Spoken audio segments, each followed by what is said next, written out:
Buenos días. De veras que el placer es nuestro de estar compartiendo aquí con ustedes hoy día de mañana. Muy bien. Pruébelo, por favor. Hacia adelante. Aquí. No. Aquí. Ok. Ahí. Sí, ahí está bien. Es un placer, le digo de nuevo, estar con ustedes aquí hoy día por la mañana, en esta Semana Nacional del Médico. Me gustaría saber cuántos pediatras hay aquí. Entonces, vamos a hablar de pediatría. La doctora Sonia Margarita, mi hermana y amiga, hizo una gran introducción de lo que es la neumonía adquirida en la comunidad. Le cuento que venía para acá y vi este letrero. Me salió medio torcido, pero ese es el Distrito Nacional, ese es Santo Domingo. A mí me toca hablar de lo que es la neumonía adquirida en la comunidad en pediatría y de algún abordaje terapéutico. Siempre coloco con mucha propiedad que el niño no es un adulto pequeño, el niño es un ser individual, particular, que comienza desde la gestación hasta los 17.11 años. ¿Por qué tenemos que hablar frecuentemente de neumonía adquirida en la comunidad? Porque es una enfermedad que se mueve, es una enfermedad activa, no es una enfermedad estática. Como le decía la doctora Sonia Margarita, con el advenimiento del SARS-CoV-2 vino a revolucionar todo lo que era la neumonía, porque no todas las neumonías que produce el COVID son por el COVID, sino son por neumonía como coadyuvante. Siempre que hablamos, no hablamos a título personal, como le decía la doctora Sonia, nosotros hablamos basados en las evidencias, hablamos basados en las guías. Ella le mencionó la mayoría de las guías que tenemos ahí y eso es lo que hacemos.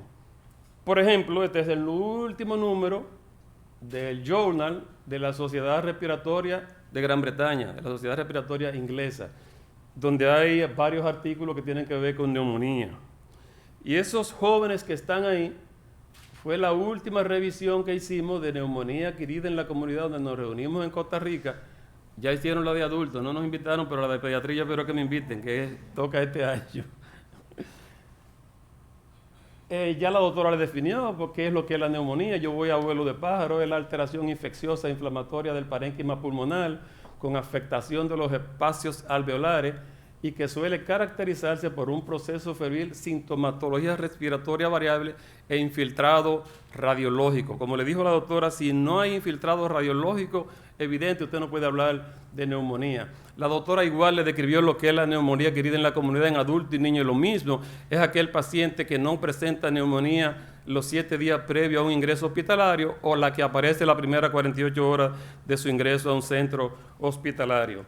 En pediatría no es tan fácil, hay algunos factores de riesgo, factores propios del huésped y factores externos. Entre los factores que pertenecen al niño, que pertenecen al huésped, tenemos en primer lugar bajo peso al nacer y la prematuridad, enfermedades crónicas, sobre todo las enfermedades cardiopulmonares e inmunitarias y las neuromusculares. Sobre todo aquellos pacientitos especiales, aquellos pacientitos que nacen con disturbios neurológicos de nacimiento y aquellos pacientitos con cardiopatías congénitas. La malnutrición, aunado a la desnutrición, también son factores de riesgo. El asma siempre es un factor de riesgo para la neumonía, pues el paciente asmático la mayoría de las veces ve desencadenados sus síntomas por virus. Si usted no trata la virosis adecuadamente, el paciente puede evolucionar a una neumonía bacteriana. Infecciones respiratorias recurrentes, antecedentes de otitis media aguda con requerimiento de tubo de timpanostomía, anormalidades congénitas anatómicas como son paladar hendido, fístula traqueosofágica, secuestro pulmonar y otros. Esas son características propias de la neumonía adquirida en la comunidad en el niño que lo predisponen. Broncoaspiración, enfermedad del reflujo gastroesofágico e incoordinación cricofaringea. El niño pequeño es muy dado a broncoaspirar, sobre todo aquellos niños que tienen lactancia artificial, como es la mayoría. Ya hoy día la lactancia materna cada vez es menor. No obstante, nosotros los pediatras siempre insistimos en la lactancia materna. Hay otros factores que son factores externos, como son el hacinamiento, la asistencia a guardería. Lamentablemente, la sociedad moderna hace que el niño cada vez más temprano, el niño apenas recién nacido tiene que ir a un cuido porque la mamá trabaja. En algunos lugares ya por suerte hay centros de lactancia materna y la madre puede llevar a su niño para lactarlo. exposición a contaminantes ambientales, el polvo de Sahara, exposición al humo del tabaco, mamá fumadora, abuela fumadora, y o si no la empleada, cuando la mamá se va, la empleada calladito fuma. Esos son factores de riesgo. No recibir lactancia materna los primeros 4 meses, bajo nivel socioeconómico y la no vacunación. Todavía hoy día un porcentaje importante de nuestros niños no se vacuna. Moreno y alumnos nos dieron esta escala para intentar llegar a diferenciar entre si la neumonía que tiene el niño es una neumonía por virus o es una neumonía bacteriana. Él da un puntaje que va desde 0 hasta 8. Si el niño tiene los valores, los parámetros principales que toma son en el niño la temperatura, la edad, el hemograma, la localización del infiltrado neumónico. Si en esta puntuación el niño tiene un porcentaje mayor de 4, se supone que es una neumonía bacteriana. Si por lo contrario el porcentaje es menor de 4, se supone que estamos frente a una neumonía viral. Desde el punto de vista etiológico, ya la doctora le habló, es importante para nosotros la etiología, aunque sabemos que en la mayoría de las veces tenemos que comenzar el tratamiento desde el punto de vista empírico. En pediatría, este cuadro que lo tengo conmigo por muchos años y que lo vamos modificando frecuentemente, va a depender el germen del grupo etario en que estemos. En el periodo neonatal temprano, en el recién nacido, va a depender mucho de lo que tengamos en la unidad de parto y lo que tengamos en la unidad de recién nacido. Los gérmenes más frecuentes aún hoy día tenemos el estreptococo del grupo A, citomegalovirus, listeria monocitógena y los virus, sobre todo el virus de la varicela y del herpes zóster, cuando el parto por vía transvaginal, que cada vez es menos frecuente. En los niños menores de 3 meses, ya aquí los virus juegan un papel importante y el estreptococo comienza a hacer ya su aparición. Niños de 3 a 5 años, aquí entra el hemófilo, sobre todo en la época pre-vacunación, y el estreptococo ya comienza a predominar. A partir de los 5 años, el estreptococo neumonía se convierte en el detective de la película, y junto con los virus son los gérmenes más frecuentes de neumonía en cualquier fase etaria a partir de ahí.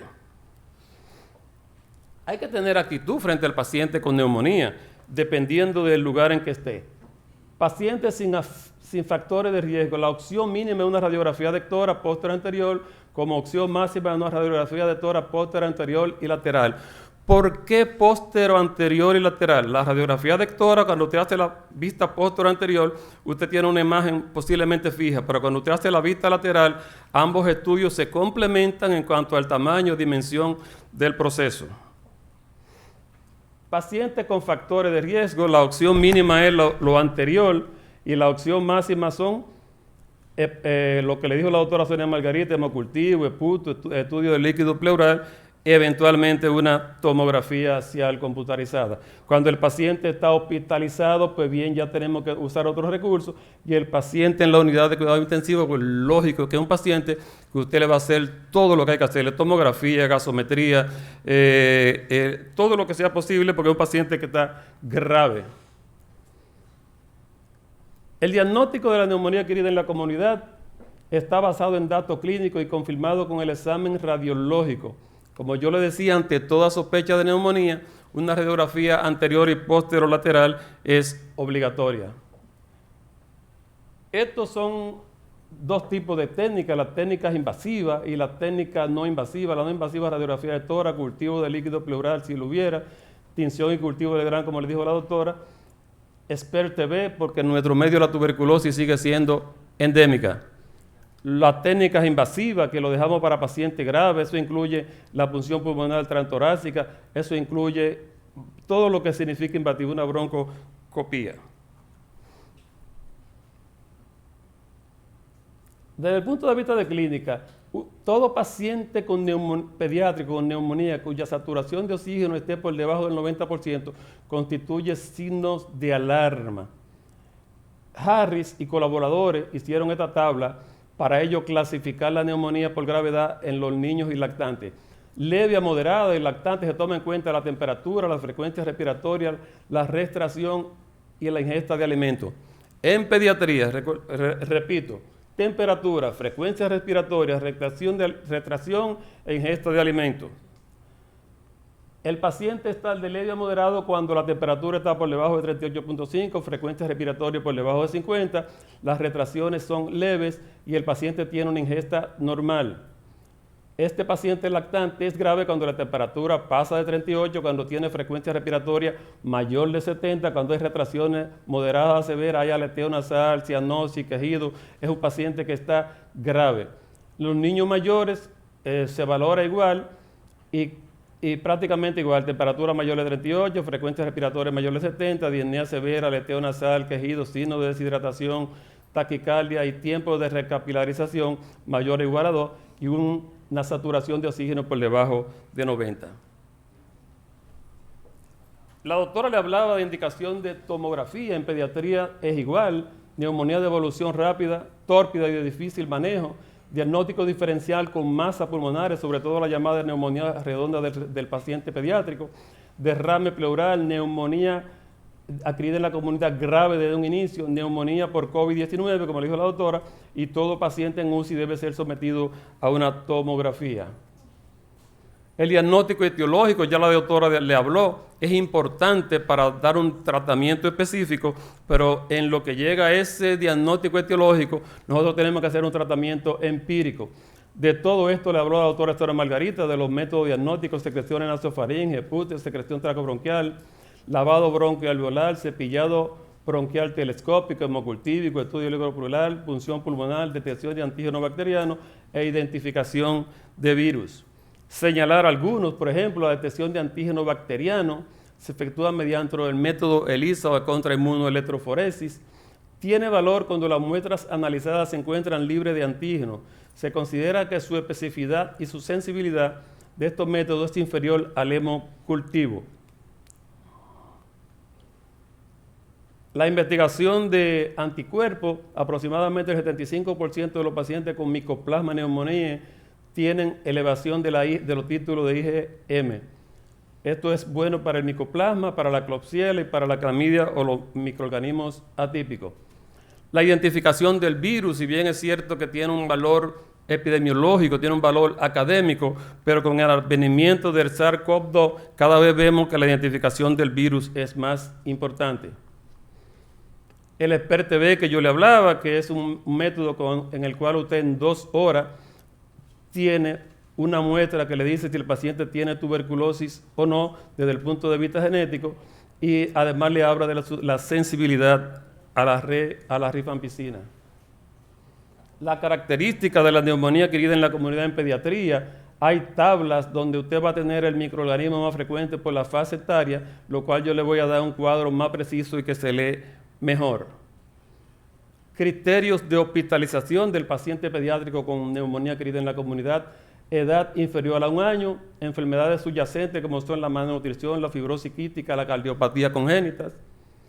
En el adulto EPO, diabetes, que ya la doctora le habló, signos evidentes de gravedad como son convulsiones, inestabilidad hemodinámica, sospecha de sepsis y neumonía en el paciente que tiene COVID-19.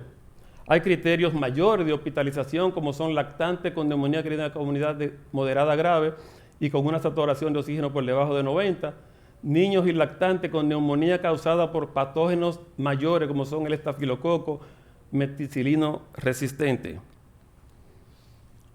Este es un paciente pediátrico de 11 años que tuvimos con una neumonía por COVID, solo para pasarlo a vuelo de pájaro. Este otro paciente pediátrico de 8 años igual con una neumonía por COVID, todo esto fue complementado con una tomografía, vista lateral del mismo paciente. Ya la doctora le habló de cuándo y cómo indicamos la tomografía en los pacientes con neumonía adquirida en la comunidad, en los pacientes con COVID. El paciente que tiene COVID con síntomas leves no podemos festinar, no tenemos que hacerle una tomografía. Ahora, paciente que tiene COVID con un comprometimiento respiratorio, con síntomas importantes, paciente que amerita internamiento, ese paciente obligatoriamente hay que hacerle una tomografía, como le dijo la doctora. Estas son imágenes radiográficas de neumonía por COVID, solo para que la vean a vuelo de pájaro.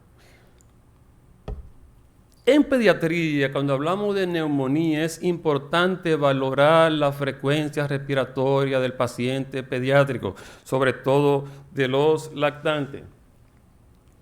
Aquí tenemos los parámetros normales de frecuencia respiratoria, aquí tenemos los parámetros de alteración de la frecuencia respiratoria según la edad del paciente. En los niños de 2 a 12 meses la frecuencia respiratoria de 25 a 40 normal, cuando pasa de 50 ya tiene taquipnea. Los niños de 1 a 5 años de 20 a 30 normal, mayor de 40 taquipnea.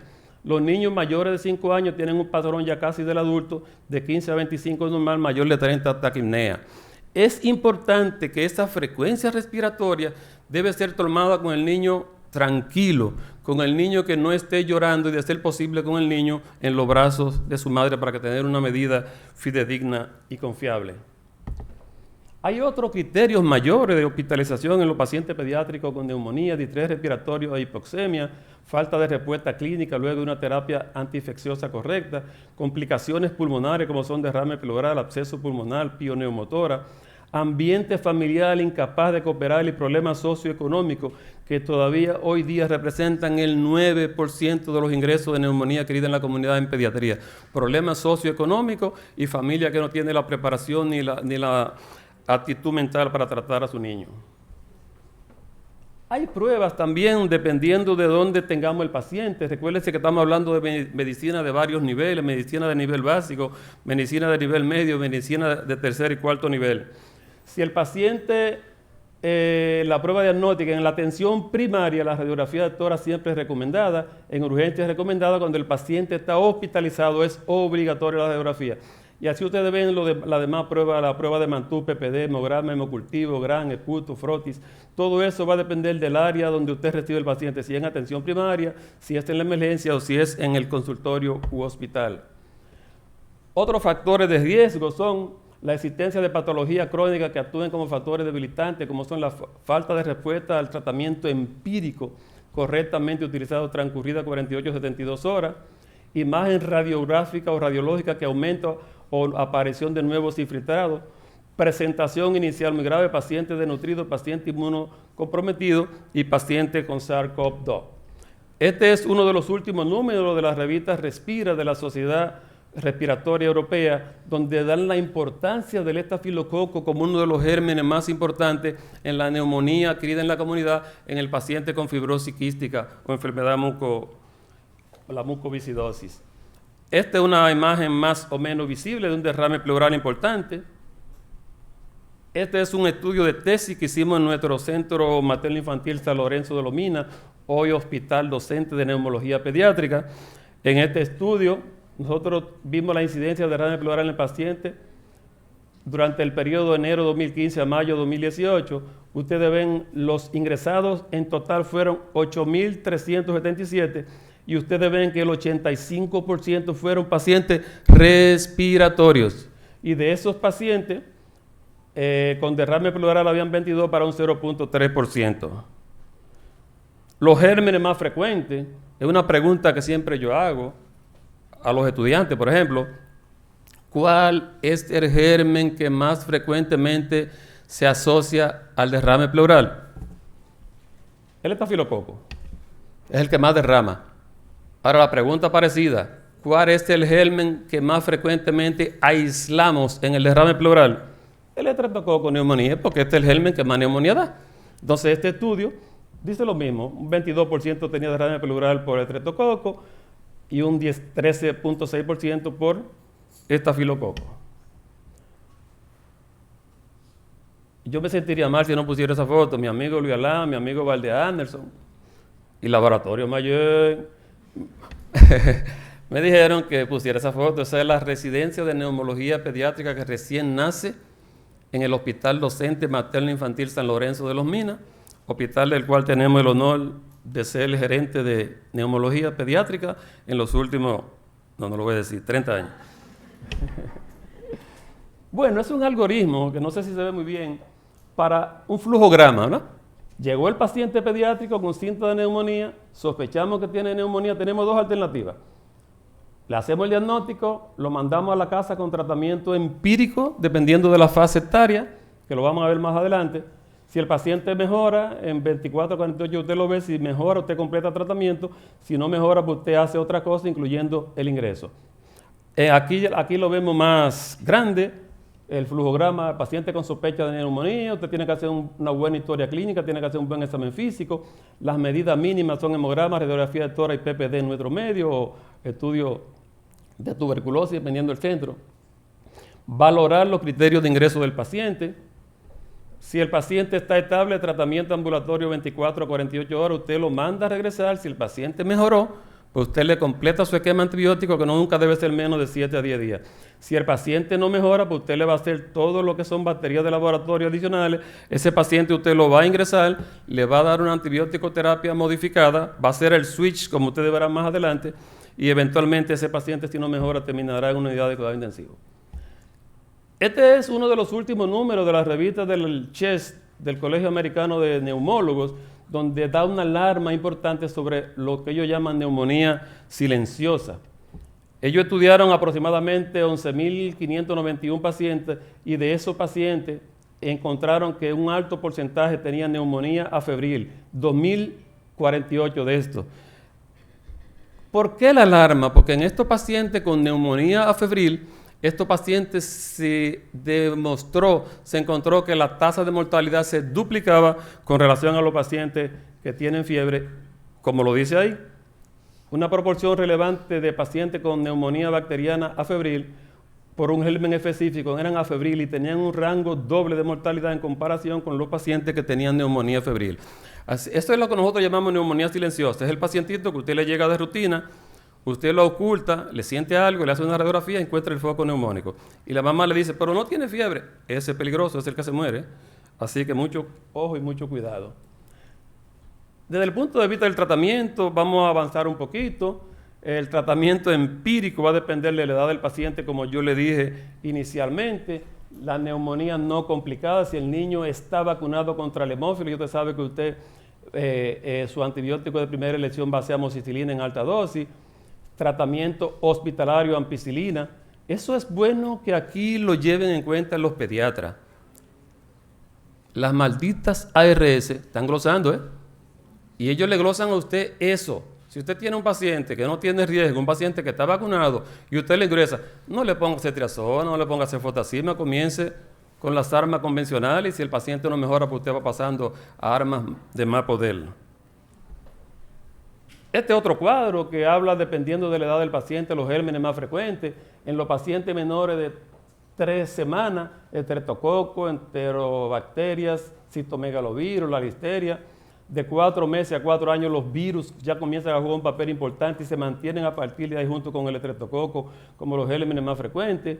En los mayores de 3 semanas a 3 meses los virus siguen siendo importantes, la clamidia y el estreptococo. Y en los niños de 5 a 15 años ya el espectro bacteriano, ya el espectro viral es el mismo del adulto prácticamente en la neumonía adquirida en la comunidad. Visto todo esto, vamos a tratar de hacer el tratamiento dependiendo del germen y dependiendo de la edad del paciente.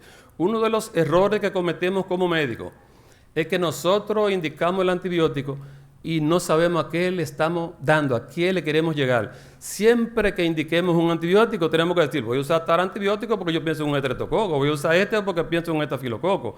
No usar el antibiótico porque está de moda o porque se usa.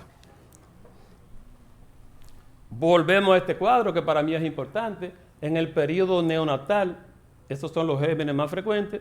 Recordar que los virus respiratorios son principalmente el virus sincital respiratorio, el adenovirus, el parainfluenza, la influenza, y de menos importancia son los rinovirus, los enterovirus, y antes hablaban de que de menos importancia era el coronavirus, pero el desgraciado vino para quedarse.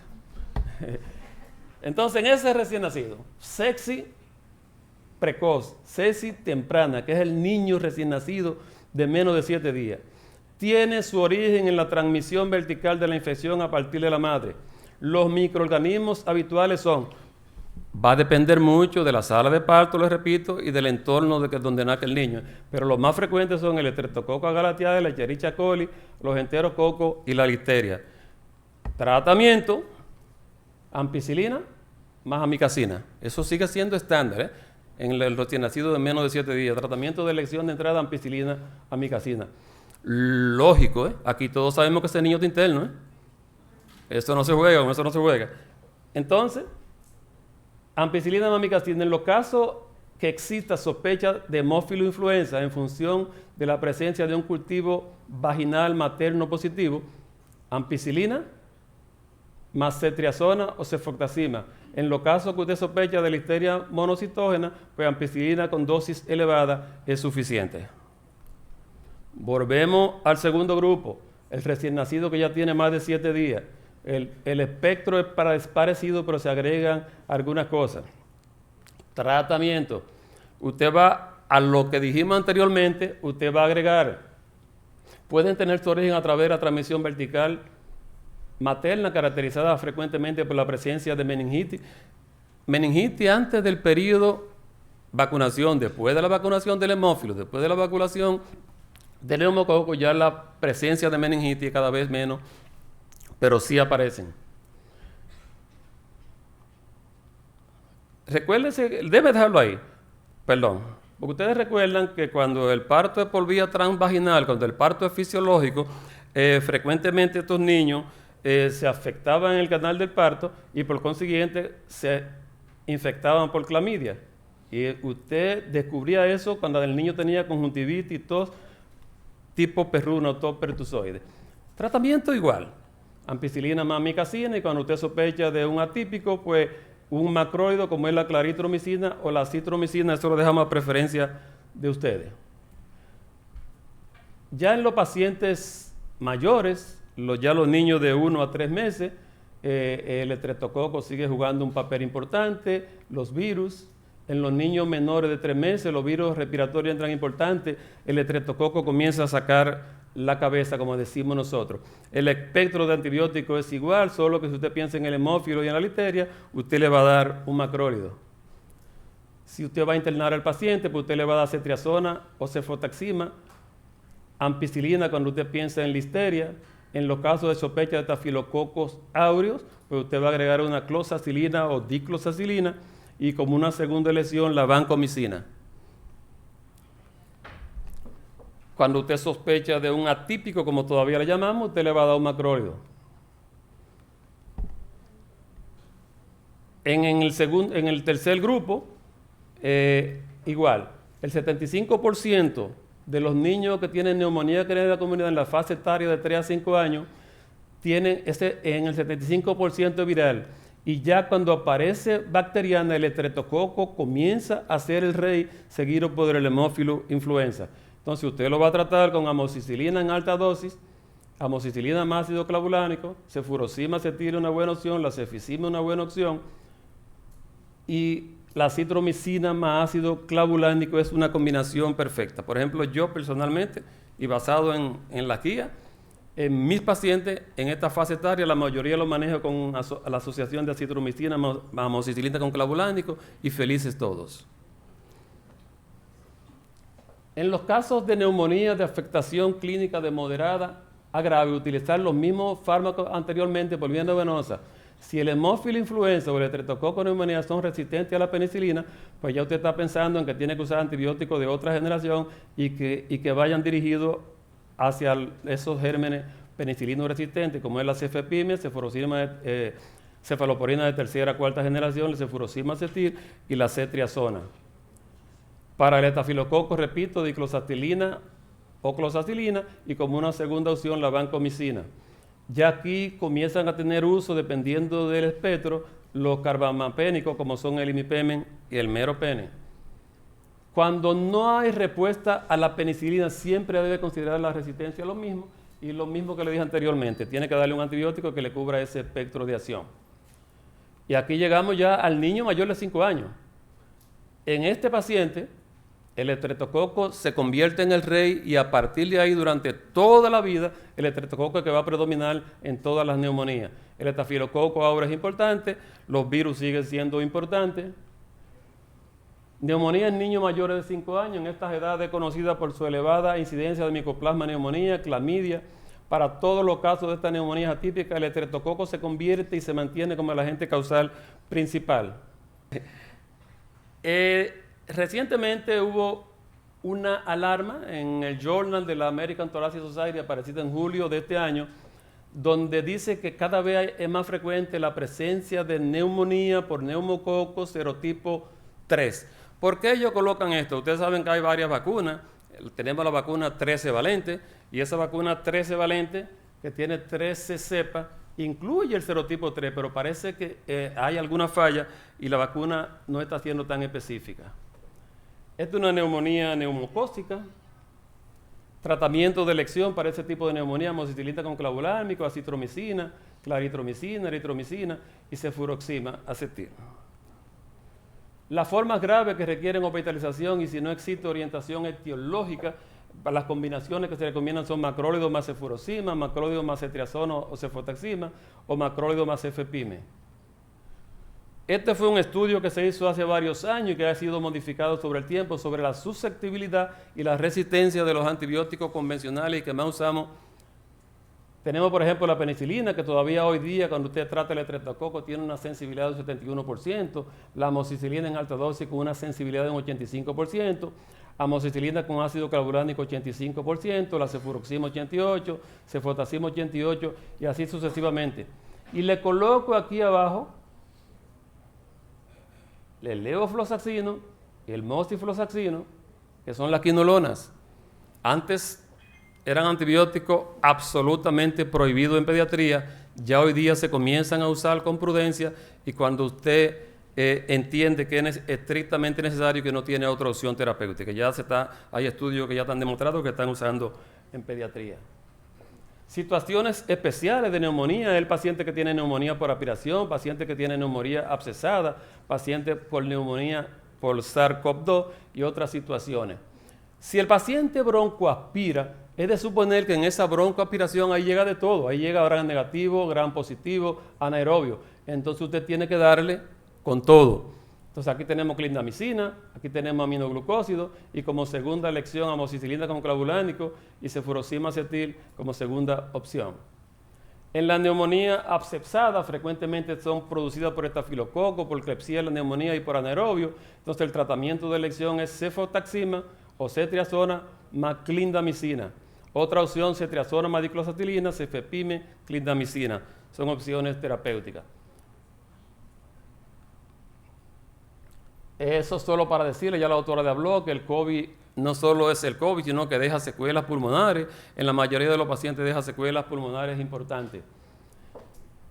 Dice aquí este estudio, 45% de los pacientes que fueron ingresados por COVID en los primeros meses de la pandemia tuvieron graves secuelas posteriores.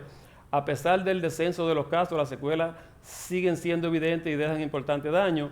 Hay un gran declive de la función pulmonar en estos pacientes, entre otras cosas. Tratamiento de soporte: usted tiene su tratamiento de antibiótico terapia específica, pero usted tiene que darle soporte al paciente. Dieta absoluta para evitar la broncoaspiración, reposo relativo no restrictivo, corrección de los trastornos hidroelectrolíticos, fisioterapia se discute, pero en algunos pacientes, sobre todo en adultos que tienen enfermedad pulmonar obstructiva crónica, alguna gente los recomienda la oxigenoterapia y la evacuación quirúrgica de derrame pleural, de empiema, entre otras cosas. ¿Cuánto tiempo va a durar mi antibiótico terapia? La duración del tratamiento podemos establecer en líneas generales en las neumonías no complicadas de 7 a 10 días. En las formas graves, la evolución clínica marcará la pauta terapéutica. Según la etiología, si tenemos pacientes con clamidia trachomatis, el tratamiento es de 15 a 21 días. Para el estreptococo agalateae de 10 a 14 días. Para el estafilococo, y es bueno colocarlo aquí, para el estafilococo 28 a 46 días. Los primeros 21 días es obligatorio que sea por vía parenteral. Si hay una buena evolución, posteriormente continuar 21 a 28 días más por vía oral. Para el neumococo 7 a 10 días. Para el hemófilo 7 a 10 días. Y para el micoplasma de 14 a 21 días. El tratamiento se prolongará en función de la respuesta clínica y de la presencia o aparición o no de complicaciones. Esta es una parte que a mí me gusta colocar siempre, la terapia switch. ¿A qué llamamos terapia switch? Es una terapia secuencial que consiste en la conversión temprana del tratamiento endovenoso al tratamiento por vía oral con fármacos de biodisponibilidad oral alta. La vía oral debe tener igual efectividad terapéutica que el tratamiento endovenoso. Evita los riesgos y uso prolongado de la vía endovenosa y además supone un importante ahorro económico. Disminuye la estancia hospitalaria, por consiguiente disminuye los costes sanitarios. Entonces hay que hacer la terapia switch, cambiar la vía oral para endovenosa lo más rápido posible. Los principales antibióticos, que utilizamos en la terapia switch, los principales antibióticos que utilizamos en la terapia switch son amoxicilina con ácido clavulánico, la cefurozima acetil, los macrólidos y la diclosacilina. Le digo que estas charlas le van a llegar a ustedes de cortesía del laboratorio Mayen, así que tranquilitos ahí, si vamos un chin rápido. Amoxicilina con ácido clavulánico. La combinación de amoxicilina, penicilina semisintética más ácido clavulánico potencializa la acción del primero y le confiere un mayor espectro de acción frente al germen penicilino resistente. Su efecto se produce principalmente porque impide la síntesis de la pared bacteriana al inhibir la transpeptidasa. Cefurozima acetil, cefaloporina de segunda o tercera generación que actúa frente a aerobio gram positivo, estafilococo piógeno galatiae, estafilococo neumonía sensible a la penicilina y estafilococo aureo. Aerobio como aerobio gran negativo como la Escherichia coli, Proteus, los anaerobios, y su mecanismo de acción es un bactericida inhibiendo la síntesis de la pared bacteriana. Los macrólidos, ustedes saben que el macrólido primario era la eritromicina y sus hijos son acitromicina y claritromicina, ya de segunda y tercera generación. Esto también nos llama la atención, es una alarma que hay a nivel mundial y que nosotros como República Dominicana no escapamos a eso. En el hospital que me honro de trabajar, una de las cosas que estamos viendo es el uso y abuso de antibióticos. Y cuando hablo con mi colega de otros centros hospitalarios de cualquier nivel, me dicen lo mismo. Se estila en el hospital que hay un paciente que está interno con un antibiótico, el médico de servicio de guardia pasa y dice, póngale aquel, sin ningún criterio. Y eso lleva a varios daños. Primero, detrimento del paciente, porque va a ser resistencia. Y segundo, usted está usando un costo que le sirve para otro paciente que realmente lo necesita. Miren aquí. En el 2013 se produjeron a nivel global 700.000 muertes atribuidas a la resistencia a los antibióticos. En el 2013. Se estima que para el año 2050 unos 10 millones de muertes serán atribuidas a la resistencia a los antibióticos. De no detenerse esta tendencia, será la principal causa de muerte a nivel global, superando el cáncer. Es una alarma que yo doy con mucha responsabilidad. Esta se ve bonito ahí, pero no es tan bonito. Es el estafilococo, es el que más resistencia acostumbra a dar. Resistencia antimicrobiana, seguimos. La septicemia, las infecciones pulmonares e infecciones gastrointestinales representan el 78.8% de la muerte por resistencia antimicrobiana. Los principales patógenos generadores de resistencia son estafilococo, Escherichia coli, Klebsiella, Streptococo, Haemophilus influenza y Moraxella catarrhalis. En el 2019, 4.95 millones de personas murieron debido a la resistencia a los antimicrobianos, ya sea directa o indirectamente. Y lo que es más grave, de esta muerte, 1.27 millones fueron resultados directos de la resistencia antimicrobiana. Entonces, eso yo quiero que eso quede aquí, eso es una alarma. La terapia switch juega un papel importante en esta resistencia. La conversión temprana, como yo le decía, de la vía endovenosa para la vía oral, disminuye la flebitis, disminuye las infecciones relacionadas al catéter, disminuye la estancia hospitalaria y por consiguiente va a disminuir esto. Este es uno de los pocos manuales que yo he encontrado de terapia switch, se los recomiendo. A este le pueden hacer fotos, a ver si lo consiguen. No hay tantos manuales de eso. Este le habla de la terapia switch o terapia secuencial de antibióticos. ¿Cuál es el antibiótico ideal? Eso es lo que quisiéramos saber todo. Dosis única o que sea por lo menos 2 dosis al día. Sobre todo en pediatría. A nosotros no nos gusta que sea la empleada, con todo el cariño que le tenemos, que medique el niño. A nosotros nos gusta que sea la mamá, que sea su madre y en su defecto el padre. Entonces, como la mamá trabaja, si usted tiene un antibiótico que es una monodosis, la mamá se lo va a dar. Y si es 2 dosis, también se lo va a dar. Baja incidencia de reacciones adversas, que no sea más malo el remedio que la enfermedad. Buena tolerancia, porque de nada, por ejemplo, los macrólidos son malos. Pero usted tiene que tener truco. Por ejemplo, yo le digo a mi paciente, doña, úntele un poquitito de miel de abeja, o dele un poquito de leche condensada y mándele su cucharadito, usted verá que te la... Doctor, pues mire, funcionó. Amplio espectro de acción y corta duración del tratamiento en la medida de lo posible. Ese soy yo, ¿eh? Y finalmente, para terminar, una pinceladita en la vacuna, porque para tratar hay que prevenir, y si prevenimos, cada vez tratamos menos.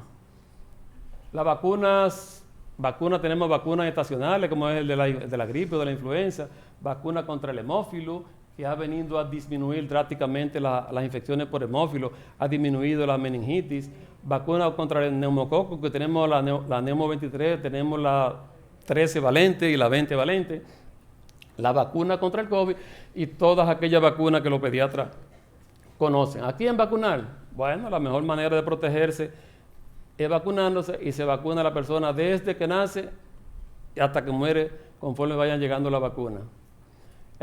Aunque la vacuna de la influenza se cuestiona su nivel de protección, algunos estudios hablan de un 29%, pero es mejor algo que nada.